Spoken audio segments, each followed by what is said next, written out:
Food ಸರಿ ಇಲ್ಲ. Food ಅಂತೂ ಮೊದಲೇ ಸ್ಪೆಷಲ್ ಫುಡ್ ಸರಿ ಇರಲ್ಲ. ಆ ಫುಡ್ ತಿಂದ್ರೆ ನಾಯಿ ಬದುಕೋದು ಕೂಡ ಅಂದ್ರೆ ಜೀವ ಉಳಿಸ್ಕೊಳ್ಳೋಕೋಸ್ಕರ ತಿನ್ಬೇಕಷ್ಟೇ. ನಾನ್ ವೆಜ್ ಅಂತಂದ್ರೆ ಅದನ್ನ ತಿನ್ನಕ್ಕಾಗಲ್ಲ ಬಿಡಿ ಸರ್. 4 ಪೀಸ್ ಕೊಡ್ತಾರೆ. ಜಸ್ಟ್ ಅದನ್ನ ಏನ್ ಮಾಡ್ತಾರೆ ಅಂದ್ರೆ ಉಪ್ಪು ಮತ್ತೆ ಅರಿಶಿನ ಬೇಯಿಸಿ ಅದಕ್ಕೊಂಚೂರು ಲೈಟ್ ಮಸಾಲೆ ಕೊಡ್ತಾರೆ ಸರ್. ದರ್ಶನ್ ಸರ್ ತುಂಬಾ ಕುಗ್ಗಿದ್ದಾರೆ, ಬಾಡಿ ವೀಕ್ ಆಗಿದೆ.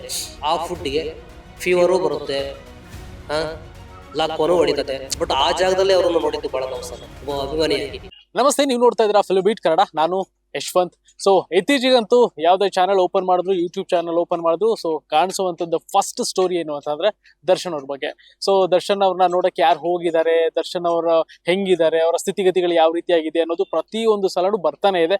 ಅದು ನೋಡೋರ್ ಕಣ್ಣಿಗೆ ಹೌದು ಇದು ಹಿಂಗೆ ಆಗ್ತಾ ಇದೆ ಅನ್ನೋದೇ ಈಗ ಎಲ್ಲರೂ ಕೂಡ ನಂಬ್ತಾ ಇರುವಂತದ್ದು. ಬಟ್ ಅಸಲಿ ಪಿಕ್ಚರ್ ಏನು ಅನ್ನೋದು ಗೊತ್ತಾಗ್ಬೇಕು ಅಂತಂದ್ರೆ ಒಂದು ನಾವೇ ಕಣ್ಣಾರೆ ಹೋಗಿ ನೋಡ್ಬೇಕು, ಇಲ್ಲ ಅವ್ರನ್ನ ಕಣ್ಣಾರೆ ನೋಡಿರೋರ್ನ ನಾವು ಮಾತಾಡ್ಸ್ಬೇಕಾಗತ್ತೆ.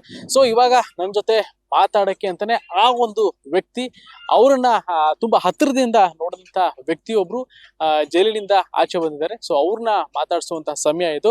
ಸೊ ಅವ್ರನ್ನ ಫಸ್ಟ್ ಮಾತಾಡ್ಸ್ತಾ ಹೋಗ್ತೀನಿ. ಸರ್ ನಮಸ್ತೆ, ಹೇಗಿದ್ದೀರಾ? ಚೆನ್ನಾಗಿದೆ ಸರ್. ಚೆನ್ನಾಗಿದ್ದೀರಾ? ಸೊ ದರ್ಶನ್ ಅವ್ರನ್ನ ತುಂಬಾ ಹತ್ತಿರದಿಂದ ನೋಡುವಂತ ವ್ಯಕ್ತಿ, ಕೆಲವು ಗಂಟೆಗಳ ಕಾಲನ, ಕೆಲವು ದಿನಗಳ ಕಾಲನ ಫಸ್ಟ್ ಹೇಳಿ ಸರ್. 12 ನಿಮಿಷ 8ನೇ ತಾರೀಕು 8/7/2024 ಸೋಮವಾರ. ಪಾಸ್ನ ಭೇಟಿ ಮಾಡೋದು ಹೆಂಗ್ ಸರ್ ಬರೆಯಕ್ಕಾಗತ್ತೆ? ಬರೆಯಕ್ ಸಾಧ್ಯನೇ ಇಲ್ಲ. ನಾನು 9ನೇ ತಾರೀಕು ಬಿಡುಗಡೆ ಆಗ್ತೀನಿ. 8/7/2024 ಸೋಮವಾರ ದಿನ ಅವ್ರನ್ನ ಭೇಟಿ ಮಾಡ್ತೀನಿ. ಭೇಟಿ ಮಾಡಿ ಅದೊಂದು. ಬಟ್ ಆ ಜಾಗದಲ್ಲಿ ಅವರನ್ನು ನೋಡಿದ್ದು ಬಹಳ ನೋವು ಸರ್, ಒಬ್ಬ ಅಭಿಮಾನಿಯಾಗಿ. ಯಾಕಂದ್ರೆ ದರ್ಶನ್ ಸರ್ ದೊಡ್ಡ ಫ್ಯಾನ್ ನಾನು.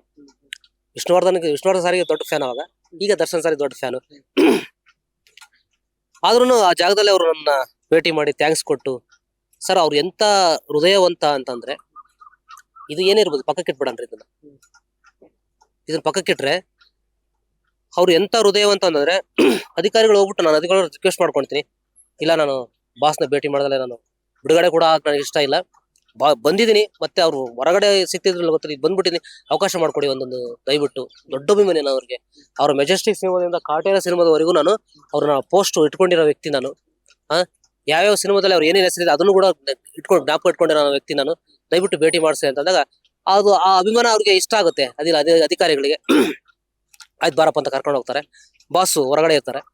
ಹೊರಗಡೆ ಇದ್ದಾಗ ಇವ್ರು ಕೇಳ್ತಾರೆ, ದರ್ಶನ್ ಅವರೇ, ಇವರು ಸನ್ನಡತೆ ಆಧಾರದ ಮೇಲೆ 9ನೇ ನಾಳೆ ಬಿಡುಗಡೆ ಆಗ್ತಾರೆ, ಇವ್ರನ್ನ ಭೇಟಿ ಮಾಡ್ತೀರಾ ಅಂತಂದಾಗ, ಸರ್ ಅಭಿಮಾನಿಗಳ ಮೇಲೆ ಎಷ್ಟು ಗೌರವ ಇದೆ ಅಂತಂದು ಆ ಸನ್ನಿವೇಶ ಕಾರಣ ಸಾಕಾಗುತ್ತೆ ಸರ್. ಅಭಿಮಾನಿಗಳನ್ನ ಯಾವತ್ತೂ ಸಹ ಅವ್ರು ತಿರಸ್ಕಾರ ಮಾಡಕ್ ಸಾಧ್ಯನೇ ಇಲ್ಲ. ಜಸ್ಟ್ ಹಿಂಗ್ ಭೇಟಿ ಮಾಡ್ತೀರಾ ಅಂದ ತಕ್ಷಣ ಕಳ್ಸ್ಕೊಡಿ ಅಂತಾರೆ. ಸೆಕೆಂಡ್ ಥಾಟ್ ಒಂದು ಸೆಕೆಂಡ್ ಕೂಡ ತಡ ಮಾಡಲ್ಲ, ಕಳ್ಸ್ಕೊಡಿ ಅಂತಾರ. ನೀವು ಹೇಳಿದ್ರೆ ಏನು ಬಿಡುಗಡೆ ಆಗಕ್ಕೆ ನಾವು 1 ದಿನ ಇದೆ. ಸೊ ಆ ಟೈಮಲ್ಲಿ ನೀವು ದರ್ಶನ್ ಅವ್ರನ್ನ ಹೋಗಿ ಮೀಟ್ ಮಾಡುವಂತ ಒಂದು ಚಾನ್ಸ್ ಸಿಗುತ್ತೆ. ಅಂಡ್ ನೀವು ಫಸ್ಟ್ ಹೇಳ್ತಾ ಇದ್ರಿ, ನನಗೆ ದರ್ಶನ್ ಅವ್ರನ್ನ ಜೈಲಲ್ಲಿ ನೋಡೋದು ಬಹಳ ನೋವಾಯ್ತು, ಆ ತರ ನೋಡ್ತೀನಿ ಅಂತ ಯಾವತ್ತೂ ಅನ್ಕೊಂಡಿರ್ಲಿಲ್ಲ ಅಂತ ಹೇಳಿದ್ರಿ. ಸೊ ಹ್ಯಾಸ್ ಎ ಫ್ಯಾನ್ ಆಗಿ, ಆಮೇಲೆ ನೀವು ಒಳಗಡೆ ಇದ್ದಾಗ ಒಂದಷ್ಟು ನ್ಯೂಸ್ಗಳು ಬಂದಿರುತ್ತೆ, ದರ್ಶನ್ ಅವ್ರದ್ದು ಹಿಂಗ ಆಗಿದೆ, ಒಳಗಡೆ ಇದ್ದಾರೆ ಅಂತ. ಸೊ ಒಳಗಡೆ ಇದ್ದಾಗ ನಿಮಗೆ ಆ ತರ ನ್ಯೂಸ್ ಕೇಳ್ತಿದ್ದಂಗೆ ಫಸ್ಟ್ ಏನ್ ಅನ್ನಿಸ್ತು? ಸರ್ ನಾನೇ ಅಲ್ಲ ಸರ್, ಬಳ್ಳಾರಿ ಜೈಲಲ್ಲಿ ಎಷ್ಟು ಜನ ಬಂದಿಗಳಿದಾರೋ ಅವರೆಲ್ಲರೂ ದರ್ಶನ್ ಫ್ಯಾನು. ಆಮೇಲೆ ಬಹಳ ನೋವು ಪಟ್ಬಿಟ್ಟಿದ್ದಾರೆ ಸರ್, ಬಹಳ ನೋವು. ಬಾಸ್ ಅಲ್ಲಿ ಒಳ ಹೋಗಿದ್ದು ಬಹಳ ನೋವು. ಅವರು ಸೆಕೆಂಡ್ರಿ, ಅದು ಅಂದ್ರೆ ಅವ್ರು ಮಾಡಿದಾರೋ ಬಿಟ್ಟಿದಾರೋ ಅದು ಕಾನೂನು ನೋಡ್ಕೊಳ್ತತೆ, ನ್ಯಾಯಾಲಯ ನೋಡ್ಕೊಳ್ತದೆ, ಜಡ್ಜ್ ಇರ್ತಾರೆ ಅದಕ್ಕಂತಾನೆ, ಅವ್ರು ತೀರ್ಮಾನ ಮಾಡ್ತಾರೆ. ನಾವ್ಯಾರು ತೀರ್ಮಾನ ಮಾಡಬಾರ್ದು, ಅದನ್ನ ತೀರ್ಮಾನ ಮಾಡೋ ಹಕ್ಕು ನಮ್ಗೆ ಯಾರಿಗೂ ಇಲ್ಲ. ನಾವು ಯಾವತ್ತೂ ಸಹ ನಾನ್ ಬರ್ತೀನಿ ಅಂತಾನೆ ಕನ್ಸಲ್ಲಿ ಅಂದ್ಕೊಂಡಿರಲಿಲ್ಲ. ಬಾಸ್ ಬರ್ತಾರ ಅಂತ ಹೆಂಗ್ ಅನ್ಕೊಳಕ್ ಸಾಧ್ಯ ಸರ್? ಒಳ್ಳೆಬ್ರು ಏನೋ ಒಂದು ವಿಧಿ ಆಟ ಆಡಿದೆ, ಮುಗೀತೆ ಸರ್. ಅದು ಕೂಡ ಮುಗೀತೆ ಒಂದಿನ. ಎಷ್ಟು ದಿನಕ್ಕೆ ಮುಗೀತೋ ಗೊತ್ತಿಲ್ಲ, ಮುಗೀತೆ ಸರ್. ಬಾಸ್ ಮತ್ತೆ ಹೊರಗೆ ಬರ್ತಾರೆ.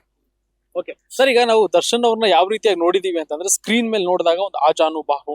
ಸೊ ಅವ್ರು ಒಂದ್ಸರಿ ನಿಂತ್ಕೊಂಡ್ರೆ ಅವ್ರ ಅಕ್ಕಪಕ್ಕ ಕಾಣೋದೇ ಕಮ್ಮಿ, ಆ ತರ ಒಂದು ದೈತ್ಯ ದೇಹ ಇರುವಂತ ಒಬ್ಬ ನಟ. ಸೊ ಈಗ ಹೊರಗಡೆ ಅಂತ ಬಂದಾಗ ಒಂದು ಡಯಟ್ ಇರುತ್ತೆ, ಒಂದು ಫಿಟ್ನೆಸ್ ಇರುತ್ತೆ, ಎವ್ರಿಡೇ ಜಿಮ್ ಮಾಡ್ಬೇಕಾಗುತ್ತೆ, ಶೂಟಿಂಗ್ ರೆಡಿ ಆಗ್ಬೇಕಾಗುತ್ತೆ, ಆ ರೀತಿಯಾಗಿ ಇರುತ್ತೆ ಒಬ್ಬ ಸೆಲೆಬ್ರಿಟಿ ಲೈಫ್ ಅಂತ ಬಂದಾಗ. ಸೊ ಒಳಗಡೆ ಅಂತ ಬಂದಾಗ ಹೋಗಿ ಇಷ್ಟು ದಿನಗಳ ಕಾಲ ಆಗಿದೆ, ಸರಿಯಾದ ಊಟ ಅವರಿಗೆ ಸಿಗ್ತಾ ಇಲ್ಲ, ಬೇಕಾಗಿರುವಂತ ಊಟ ಸಿಗ್ತಾ ಇಲ್ಲ.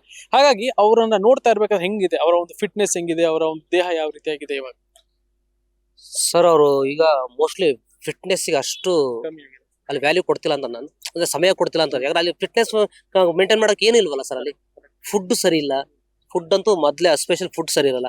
ಆ ಫುಡ್ ತಿಂದ್ರೆ ನಾಯಿ ಬದುಕೋದು ಕೂಡ ಅಂದ್ರೆ ಜೀವ ಉಳಿಸ್ಕೊಳ್ಳೋಕೋಸ್ಕರ ತಿನ್ಬೇಕಷ್ಟೇ, ಅನಿವಾರ್ಯವಾಗಿ ತಿನ್ಬೇಕು. ಅವರು ಸ್ವಲ್ಪ ದೇಹದಿಂದ ಸ್ವಲ್ಪ ಕುಗ್ಗಿದ್ದಾರೆ ಸರ್. ಅವರು ಮುಖ ಹೇಳಿದೆ ಏನೇನು ಕೊಡ್ತಾರೆ ಸರ್? ಬೆಳಗ್ಗೆ ಮಧ್ಯಾಹ್ನ ಸಂಜೆ ಏನು ಊಟ ಕೊಡ್ತಾರೆ ಸರ್. ಬೆಳಿಗ್ಗೆ ಪ್ರತಿದಿನ ಒಂದು ತಿಂಡಿ ಬೇರೆ ಬೇರೆ ಇರುತ್ತೆ. ತಿಂಡಿ ಇರುತ್ತೆ.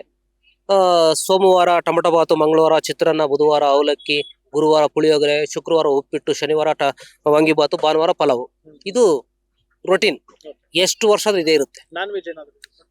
ನಾನ್ ವೆಜ್ ಶುಕ್ರವಾರ ಕೊಡ್ತಾರೆ, ಬುಧವಾರ ಒಂದು ಮೊಟ್ಟೆ ಕೊಡ್ತಾರೆ. ನಾನ್ ವೆಜ್ ಅಂತಂದ್ರೆ ಅದನ್ನ ತಿನ್ನಕ್ಕಾಗಲ್ಲ ಬಿಡಿ ಸರ್. ಅದನ್ನು ಕೂಡ ತಿನ್ನಕ್ಕಾಗಲ್ಲ. 4 ಪೀಸ್ ಕೊಡ್ತಾರೆ. ಚಿಕನ್ ಕೊಡ್ತಾರೆ, ಕುರಿ ಮಾಂಸನೂ ಕೊಡ್ತಾರೆ. ಕುರಿ ಮೇಕೆ ಕೊಡ್ತಾರೆ. ಅದನ್ನ ತಿನ್ನಕ್ಕಾಗಲ್ಲ ಸರ್. ಅದು ಏನ್ ಚೆನ್ನಾಗಿರುತ್ತೆ ಸರ್. ಅದು ಏನ್ ಚೆನ್ನಾಗಿ ಮಾಡ್ಕೊಡ್ತಾರೆ ಅಂತ ತಿನ್ಬೇಕು ಅದನ್ನ. ನಾವು ಹೊರಗಡೆ ನಮ್ಮನೇಲಿ ಮಾಡೋ ತಿಂಡಿಗೂ ಜೈಲಲ್ಲಿ ಮಾಡೋ ನಾನ್ ವೆಜ್ಜಿಗೂ ಬಹಳ ವ್ಯತ್ಯಾಸ ಇದೆ. ಜಸ್ಟ್ ಅದನ್ನ ಏನ್ ಮಾಡ್ತಾರೆ ಅಂದ್ರೆ ಉಪ್ಪು ಮತ್ತೆ ಅರಿಶಿನ ಬೇಯಿಸಿ ಅದಕ್ಕೊಂಚೂರು ಲೈಟ್ ಮಸಾಲೆ ಕೊಡ್ತಾರೆ. ಏನಿರುತ್ತೆ ಅದ್ರಲ್ಲಿ? ಏನು ಶಕ್ತಿ ಇರಲ್ಲ ಅದ್ರಲ್ಲಿ. ಸುಮ್ನೆ ತಿನ್ನೋದು ನಾನ್ ವೆಜ್ ಅಂತ ಮಾತಿಗೆ ಮಾತ್ರ ಅಷ್ಟೇ. ಸೊ ಇವಾಗ ಹೆಂಗಾಗ್ಬಿಡುತ್ತೆ ಅಂತ ಅಂದ್ರೆ, ಈಗ ಎಲ್ರು ನಾನು ಫಸ್ಟ್ ಹೇಳ್ದಂಗೆ ಚಾನಲ್ ಅಲ್ಲಿ ಏನ್ ತೋರಿಸ್ತಾ ಇದಾರೆ ಜನಗಳು ಅದೇ ನಂಬೋ ತರ ಆಗ್ಬಿಟ್ಟಿದೆ. ಸೊ ಅವಾಗ ಏನ್ ಹೇಳ್ತಾರೆ, ದರ್ಶನ್ ಅವರು ಯಾವ್ದೋ ಒಂದು ಪಾರ್ಟಿನೂ ಮಾಡ್ತಾರೆ. ಸೊ ಒಂದ್ ರೀತಿಯಲ್ಲಿ ಜಗಳ ಆಡ್ತಾರೆ, ಬೇರೆಯವ್ರನ್ನ ನೋಡಿದ್ರೆ, ಬೇರೆ ಖೈದಿಗಳನ್ನ ನೋಡಿದ್ರೆ ಏನೋ ಒಂಥರ ರಂಪಾಟ ಮಾಡ್ತಿದ್ದಾರೆ. ಈ ರೀತಿಯಾಗೆಲ್ಲ ಒಂದಷ್ಟು ಹೇಳ್ತಾ ಇದಾರೆ. ನೀವು ಒಳಗಡೆ ಇದ್ದಾಗ ಹೆಂಗೆ ಅನಿಸ್ತಾ ಇದೆ? ಈ ತರ ಇದೆಯಾ? ಈ ತರ ಆಗಕ್ಕೆ ಸಾಧ್ಯ ಇದೆಯಾ ಒಳಗಡೆ? ಸಾಧ್ಯನೇ ಇಲ್ಲ ಸರ್. ಅವೆಲ್ಲ ರೂಮರ್ ಅನ್ಬೇಕಷ್ಟೇ. ಸಾಧ್ಯನೇ ಇಲ್ಲ. ಯಾಕೆಂದ್ರೆ ಸಹ ಕೈದಿಗಳನ್ನ ಅವ್ರನ್ನ ಭೇಟಿ ಮಾಡಕ್ ಅವಕಾಶ ಇಲ್ಲ. ಬೇರೆ ಜಗಳ ಇನ್ನೆಲ್ಲಿ ಸರ್? ಸರ್ ದರ್ಶನ್ ಸರ್ನ ನೋಡ್ಬೇಕು ಅಂತಂದು ಅವಕಾಶ ಇತ್ತು ಅಂತಂದ್ರೆ, ಯಾರಾದ್ರೂ ಅಲ್ಲಿ ಕಾರಾಗೃಹ ಇಲಾಖೆ ಅವಕಾಶ ಮಾಡಿಕೊಡ್ತು ಅಂದ್ರೆ ಅವ್ರು ಬಹಳ ಪ್ರೀತಿಯಿಂದ ಮಾತಾಡ್ತಾರೆ. ಯಾಕಂದ್ರೆ ನಾನು ಅನುಭವ ಆಗಿದೆ ನನಗೆ. ಅವ್ರನ್ನ ಭೇಟಿ ಮಾಡಿ ಅವ್ರನ್ನ ಮಾತಾಡಿದ ಅನುಭವ ಆಗಿದೆ ನನಗೆ. ಬಹಳ ಪ್ರೀತಿಯಿಂದ ಮಾತಾಡಿ ನನ್ನ ಹತ್ರ. ಎಷ್ಟು ಪ್ರೀತಿಯಿಂದ ಅಂದ್ರೆ, ಯಾರೋ ಒಬ್ಬ ಅಭಿಮಾನಿ ಅನ್ನೋದಕ್ಕಿಂತ ಯಾರೊಬ್ಬ ನನ್ನ ಒಳ್ಳೆ ಗೆಳೆಯ, ಬಾಲ್ಯದ ಗೆಳೆಯ ಬಂದಿದ್ದಾನೆ ಅನ್ನೋ ತರ ನನ್ನ ಟ್ರೀಟ್ ಮಾಡಿದ್ರು. ಸರ್ ಇವಾಗ ದರ್ಶನ್ ಅವರು ಅಂತ ಬಂದಾಗ ಹೊರಗಡೆ ಇದ್ದಿದ್ದ ರೀತಿನೇ ಬೇರೆ. ಸೊ ಅವ್ರದೇ ಆದಂತ ಒಂದಷ್ಟು ಸ್ನೇಹ ಬಳಗ ಇತ್ತು, ಅವ್ರದೇ ಆದಂತ ಒಂದು ಮನೆ ಇತ್ತು.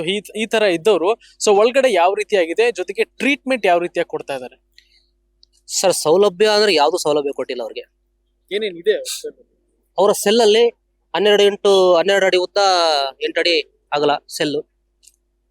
ಅಷ್ಟು ಬಿಟ್ರೆ ಜೈಲು ಮ್ಯಾನ್ಯುಯಲ್ ಏನಿದೆಯೋ ಅದನ್ನೇ ಕೊಡ್ಬೇಕು, ಅದನ್ನೇ ಕೊಟ್ಟಿದ್ದಾರೆ. ವಿಶೇಷ ಸೌಲಭ್ಯ ಏನು ಕೊಟ್ಟಿಲ್ಲ. ಸೆಲ್ಲಲ್ಲಿ ಜೈಲಲ್ಲಿ ಕೊಟ್ಟಿರೋ ಜಮ್ಖಾನ, ಬೆಡ್ಶೀಟು, ಮತ್ತೆ ಏನಿದು ಕಂಬಳಿ, ಒಂದು ದಿಂಬೆ ಜೈಲಲ್ಲಿ ಕೊಡಲ್ಲ, ಬಟ್ ಅವ್ರ ಮನೆಯಿಂದ ತಂದು ಕೊಟ್ಟಿರುವ ಅದನ್ನ ಒಂದು ದಿಂಬಿದೆ. ಆಮೇಲೆ ಅದು ಬಿಟ್ರೆ ಒಂದು ಟಿವಿ ಇದೆ. ಟಿವಿ ಜೈಲ್ ಮ್ಯಾನ್ಯುಯಲ್ ಇಲ್ಲದೆ ಕೊಡ್ಬೇಕು ಅಂತ ಕೊಟ್ಟಿದ್ದಾರೆ. ಆಮೇಲೆ ಸಾಕಷ್ಟು ಪುಸ್ತಕಗಳನ್ನ, ಆಧ್ಯಾತ್ಮ ಪುಸ್ತಕಗಳನ್ನ ಕಲೆಕ್ಟ್ ಮಾಡಿ ಇಟ್ಕೊಂಡಿದ್ದಾರೆ ಅವರು. ಸೊ ಆ ಪುಸ್ತಕ ಓದ್ತಾ ಇರ್ತಾರೆ.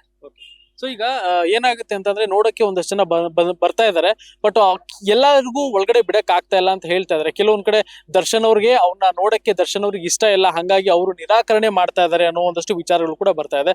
ಅದು ಸತ್ಯನ? ಆ ಥರನೂ ನಡೆಯುತ್ತಾ? ಇಲ್ಲ ದಿನಕ್ಕೆ ಇಷ್ಟೇ ಜನ ವಿಸಿಟ್ ಮಾಡ್ಬೇಕು ಅನ್ನೋದೇನಾದ್ರು ಇರುತ್ತಾ? ಸರ್ ಒಂದು ದಿನಕ್ಕೆ ಇಷ್ಟೇ ಜನ ಬಿಡುಗಡೆ ಅಂತ ಆತರ ಏನು ಜೈಲ್ ಮ್ಯಾನ್ಯುಯಲ್ ಇಲ್ಲ. ಯಾರು ಬಂದ್ರು ಅವ್ರಿಗೆ ಅವಕಾಶ ಮಾಡ್ಕೊಡ್ಬೇಕು. ಇವತ್ತು ದರ್ಶನ್ ಸಾರು ಇಷ್ಟಪಟ್ರೆ ದಿನ ಪೂರ್ತಿ ನೋಡ್ಬೋದು ಜನಗಳನ್ನ. ಅವ್ರು ಇಷ್ಟಪಟ್ರೆ. ಅವ್ರು ನಿರಾಕರಣೆ ಮಾಡ್ತಾರೆ? ಇಲ್ಲ ಅನ್ಕೊಂತೀನಿ ಆತರ ಮಾಡಿಲ್ಲ. ಬಟ್ ಸ್ಟಾರ್ಟಿಂಗು ಅದ್ರ ಬಗ್ಗೆ ಗೊತ್ತಿಲ್ಲ ಸರ್. ಮಾತಾಡಕ್ ಹೋಗ್ಬಾರ್ದು, ಗೊತ್ತಿಲ್ಲ ನನಗೆ. ಸೊ ಈಗ ಪ್ರತಿದಿನಾನು ಬೇರೆ ಬೇರೆ ರೀತಿಯ ಒಂದಷ್ಟು ನ್ಯೂಸ್ ಗಳೆಲ್ಲ ಬರ್ತಾ ಇದೆ. ಸತ್ಯನೋ ಸುಳ್ಳು ನಮಗೂ ಕೂಡ ಗೊತ್ತಾಗಲ್ಲ ಏನೇನ್ ಆಗ್ತಾ ಇದೆ ಅಂತ. ಒಳಗಡೆ ಇದ್ದವರಿಗೆ ಅಷ್ಟೆಲ್ಲ ಗೊತ್ತಾಗುವಂಥದ್ದು.